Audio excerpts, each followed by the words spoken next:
নমস্কার বন্ধুরা, কেমন আছো? আজকে সকাল থেকে কোনো ভিডিও করতে পারিনি, কারণ বাড়িতে যে প্রচুর কাজ ছিল। কিন্তু এই যে জিভের স্বাদ গেলন কোথায় যাবে বলুন? তো তার জন্য আজকে ঠিক করেছি যে আজকে একটা স্পেশাল কিছু রান্না করি। হঠাৎ করে মানে চিকেন টিকেন সব বের করে আমি রেসিপি করার জন্য সবে রেডি করেছি। হঠাৎ করে আমার যা এসে একটা দারুণ রেসিপি দিয়ে গেল, দেখাচ্ছি। এই যে বন্ধুরা, এটা হচ্ছে চিকেন বুটি কাবাব। এখনো ট্রাই করি, মানে খেয়ে দেখিনি, তো দেখবো খেয়ে কেমন হয়েছে। এ তো মনে হচ্ছে খুবই সুন্দর হয়েছে, কিন্তু আমি তো বের করেছিলাম চিকেন। আর এই যে আমার রেসিপি করার জন্য আমি রেখেছিলাম পেঁয়াজ, রসুন, আদা, ধনে, শুকনো লঙ্কা, কিন্তু এসব কিছুই তখন লাগছে না। তো আমি সম্পূর্ণ চিকেনের রেসিপিটাকে ঘুরিয়ে দিচ্ছি, অন্য একটা কিছু করব। তো একদিন করে খেয়ে দেখো, আমি অনেক আগে একদিন করে খেয়েছিলাম, তো আমার প্রচণ্ড ভালো লেগেছিল। তো যার জন্য আমি একদম সিম্পল এই রেসিপিটা করে খাওয়াবো, মানে সুপ্রিয়কে আর ছেলেদেরকে খাওয়াবো। তো দেখে নিই কেমন করতে পারি, আর আপনারাও একটু দেখে নিন। আশা করি আপনারা যদি করে খান কোনো দিন, তবে ভালোই হবে। তো এই রেসিপিটার জন্য আমি সলিড চিকেন অল্প পরিমাণ কেটে নিয়েছি, কারণ ওই চিকেনগুলো তো তুলে দিতে হলো। যাই হোক, আর এদিকে একটা মিক্সিং বোল নিয়ে নিয়েছি। এই মিক্সিং বোলের মধ্যে দিয়ে দেবো শুধুমাত্র এই যে রসুন, দেবো দুটো শুকনো লঙ্কা, ব্যাস, আর কোনো মশলা নয়। একটা পেস্ট বানিয়ে নিয়েছি। আমার একটু জলটা বেশি হয়েছে, যাক, নো প্রবলেম।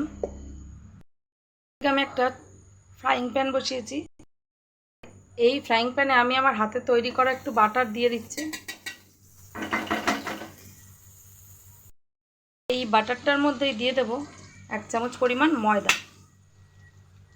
1 থেকে 1.5 চামচ, আমি 1.5 চামচ ময়দা দিলাম। এবার এটাকে ভালো করে ফ্রাই করে নেব এই বাটারের সাথে।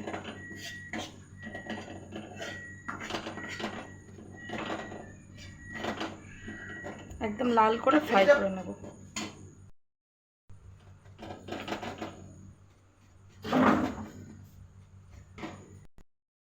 তো বন্ধুরা, দেখতেই পাচ্ছ যে আমার ময়দাটা বাটারের সাথে একদম ফ্রাই হয়ে গেছে সুন্দর করে। আমি এবার গ্যাসটাকে নিভিয়ে দেব। বন্ধুরা, আমি আরেকদিকে একটা কড়াই বসিয়ে নিয়েছি, আর এর মধ্যে দিয়ে দেব সামান্য পরিমাণ একটু ঘি। একদম সামান্য পরিমাণ একটুখানি ঘি দিয়েছি, মানে 1/2 চামচের থেকেও কম।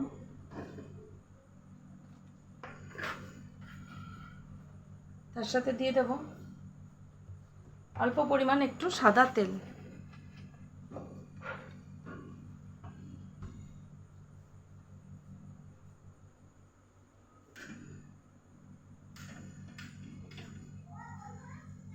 তেলটা আমার গরম হয়ে গেছে। এটার মধ্যে আমি দিয়ে দেব আমার কেটে রাখা চিকেনগুলো।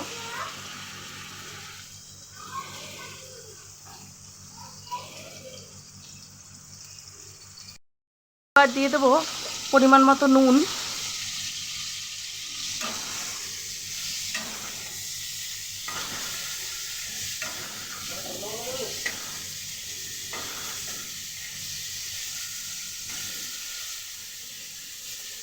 এটাকে হালকা ফ্রাই করব। দেখুন বন্ধুরা, চিকেনটা সাদা হয়ে গেছে। এর থেকে বেশি ফ্রাই করব না, তাহলে কিন্তু স্টিফ হয়ে যাবে, সফটনেসটা আর থাকবে না। তো এর মধ্যে আমি যে রসুন আর শুকনো লঙ্কাটাকে বেটে রেখেছিলাম, সেটাকে দিয়ে দেব।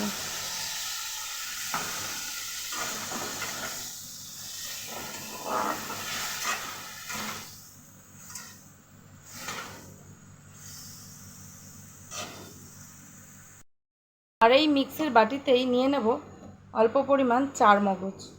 এটাকে ভালো করে পেস্ট করে নেব। তো বন্ধুরা, আমার চিকেনটা রসুন আর শুকনো লঙ্কার সাথে একদম মিশে গেছে। এবারে এটাকে এটার মধ্যেই আমি দিয়ে দেব আমার পেস্ট করে রাখা চারমগজ বাটা। আর মিক্সির বাটিটাকে একটু ধুয়ে সেই জলটাও আমি দিয়ে দেব। এবার ভালো করে এটাকে কষিয়ে নেব। আর গ্যাসটাকে একদম লো ফ্লেম করে দেবো।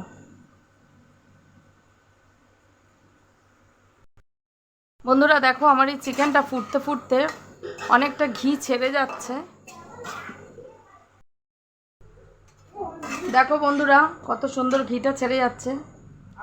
এবার এর মধ্যে দিয়ে দেব আমার ওই যে ময়দা আর বাটারের যে আমি হোয়াইট বাটার সসটা বানিয়ে রেখেছিলাম, তো সেটাকে আমি দিয়ে দেব।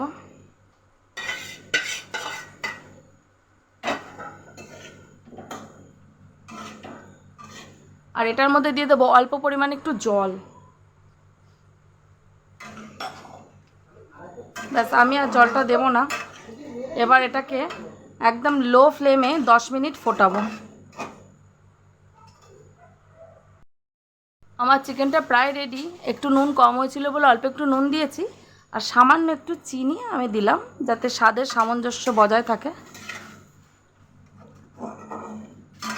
একদিন এই চিকেনটা করে দেখো বন্ধুরা, অসাধারণ খেতে, অসাধারণ। বিশ্বাস না হয় করে খেয়ে দেখতে হবে।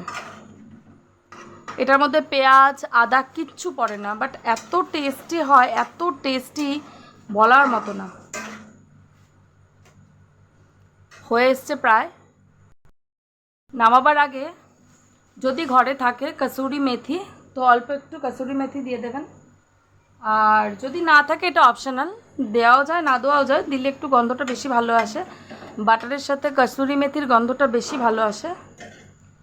তো আমার চিকেনটা রেডি, এবার নামিয়ে নেব। তবে বন্ধুরা এই চিকেনের সাথে তো আর ভাত খাওয়া যায় না, তো তার জন্য একটু রুটি করে নিই ঝটপট।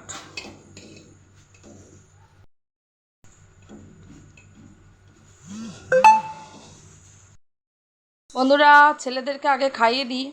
তো আমার চিকেনটা একটু ঝাল হয়েছে, দেখি ওর কাম্মার চিকেনটা দিয়ে ওরা খেতে পারে কি। ছেলে দুটো বাবার সাথে কাজ ধরেছে। যাই হোক, বাবার সাথে কাজ করছে, তার দিকে ক্যামেরা ধরা যাবে না। চল শোনাই, আমরা খেয়ে নিই। মানে আমরা না, তোরা দুজনকে খাইয়ে দিয়ে আসো। আর এই ঘরের অবস্থা এখন খুবই খারাপ বন্ধুরা, তো বসে খাবো।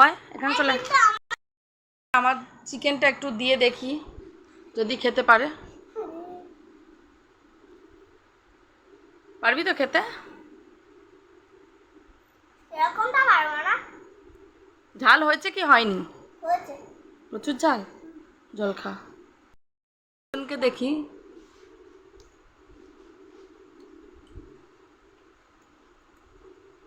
ঠিক আছে, খেতে পারবি তো? ব্যাস ঠিক আছে, তাহলে ঠিক আছে, সেরকম ঝাল নেই। চিকেন দিয়ে দিই, কারণ কাম্মার চিকেনটা সেরকম ঝাল হয়নি, অসাধারণ একটা টেস্ট হয়েছে। ভালো হয়েছে? কাম্মাকে থ্যাংক ইউ বলে দে। থ্যাংক ইউ কাম্মা। থ্যাংক ইউ কাম্মা। আমার দিকে করো না, নিজের দিকে করবে। শুধু মুখটাই দেখা যাচ্ছে, বল থ্যাংক ইউ কাম্মা। থ্যাংক ইউ কাম্মা। বন্ধুরা দেখুন আমার বিছানার হালটা কি করেছে, সব চাদর টাদর তুলে একাকার। রান্না করতে যাব কি? যাই বলো, অসাধারণ হয়েছে। অসাধারণ হয়েছে? বাবা, তোর কাম্মাকে তো মানে বিশাল একটা ইয়ে হয়ে গেল। কাম্মাকে একটা গিফট তো দিতেই হবে। গিফট দিতে হবে? আচ্ছা ঠিক আছে। কি দেবো? এত সুন্দর হয়েছে যে কাম্মাকে গিফট দিতে হবে। সিলেক্ট করেছে, বলছে একটা কি দিতে হবে বল, কি দিতে? নাইটি বা শাড়ি। নাইটি বা শাড়ি দিতে হবে, এত সুন্দর চিকেন করেছে। আচ্ছা, একটা নাইটি বা শাড়ি ডিউ রইলো, সেটা দিতে হবে। কি দাও না? শুধু কেন খাবি? শুধু একটু দাও। তার মানে ঝাল লাগছে বলছিস না, তাই না রে? ওকে দাও। বন্ধুরা কিরকম টঙে একটা খোপা করে দেখুন বসে আছি, কারণ এত গরমে পুরো সারা মানে জামা কাপড় সব ভেজা। কি অবস্থা! আবার মানে দুদিন বৃষ্টি হয়ে আবার গরম পড়ে গেছে, যেমন গরম সেই রকম গরম পড়ে গেছে। পৌলমি, তোমার চিকেনটা ট্রাই করলাম, বাট অসাধারণ হয়েছে, এটা সত্যি সত্যি বললাম, দারুণ হয়েছে চিকেনটা। এত সুন্দর, মানে ছিপটা কোনো ভাবই নেই, এত সুন্দর ইয়ে হয়ে গেছে। জানি না কী করে হলো, দই দিয়ে মেখে রেখেছিলে কিনা, কীভাবে করেছো জানি না, বাট অসাধারণ টেস্ট হয়েছে।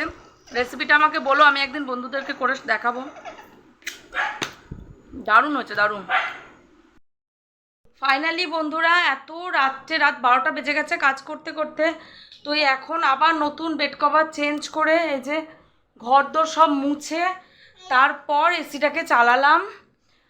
আর এবারে হচ্ছে সুপ্রিয় আর আমি খাবো, খেয়ে শুতে পারলে বাঁচি। সরি বন্ধুরা, রাত 12টা বলেছি, ভুল করেছি, ঘড়ির দিকে তাকাইনি। সুপ্রিয় তাই ধরিয়ে দিচ্ছে, বলছে সময় 1টা বাজে, 1টা বাজে। পৃথিবীর লোক ঘুমিয়ে পড়বে, কিন্তু আমার দুটো ছেলে দুপুরে ঘুমাক চাই না ঘুমাক, এদের চোখে ঘুম নেই, এদের চোখে ঘুম নেই। মানে এরা কি বলবো, আর রাগের মাথায় কি না কি বলে দেবো, কিছু বলতে পারছি না। তো যাই হোক বন্ধুরা, টাটা, আজকের মতো ব্লগ এখানেই খতম।